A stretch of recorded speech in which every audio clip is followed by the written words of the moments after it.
જામનગરની ભૂમિ અમારા પરિવારના વિશ્વાસ અને આશાઓનું ધબકતું હૃદય છે. નીતા અંબાણી. જામનગરમાં રિલાયન્સની ઓઇલ રિફાઇનરી સ્થાપનાના 25 વર્ષ પૂરા થવા પર આયોજિત સમારોહમાં કર્મચારીઓ અને પરિવારના સભ્યોને સંબોધતા રિલાયન્સ ફાઉન્ડેશનના ચેરપર્સન અને સંસ્થાપક નીતા અંબાણીએ ધીરુભાઈ અંબાણીને યાદ કર્યા હતા. પોતાની સ્પીચમાં તેમણે કહ્યું કે જામનગર કોઈ એક સ્થળ નથી, પરંતુ રિલાયન્સનો આત્મા છે.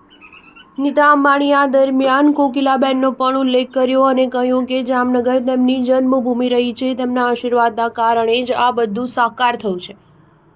અમે તેમનો આભાર વ્યક્ત કરીએ છીએ. ત્યારબાદ રિલાયન્સના સંસ્થાપક ધીરુભાઈ અંબાણીનો ઉલ્લેખ કરતા નીતા અંબાણીએ કહ્યું કે જામનગર તેમની કર્મભૂમિ રહી છે.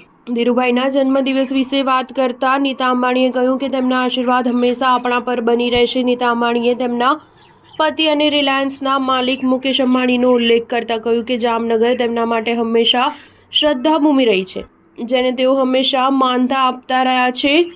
ધીરુભાઈ અંબાણીનું સપનું હતું કે વિશ્વની સૌથી મોટી રિફાઇનરીની સ્થાપના કરે અને આ સપનું મુકેશ અંબાણીએ સાકાર કરી બતાવ્યું. ત્યારે અનંત અંબાણી વિશે વાત કરતા નીતા અંબાણીએ કહ્યું કે જામનગર અનંત માટે સેવાભૂમિ છે. નીતા અંબાણીએ કહ્યું કે જામનગરની ભૂમિ અમારા માટે ફક્ત એક જમીન નથી, પણ અમારા પરિવારના વિશ્વાસ અને આશાઓનું ધબકતું હૃદય છે. સ્ટાર ન્યૂઝ 7 હંમેશા સચ્ચાઈની સાથે.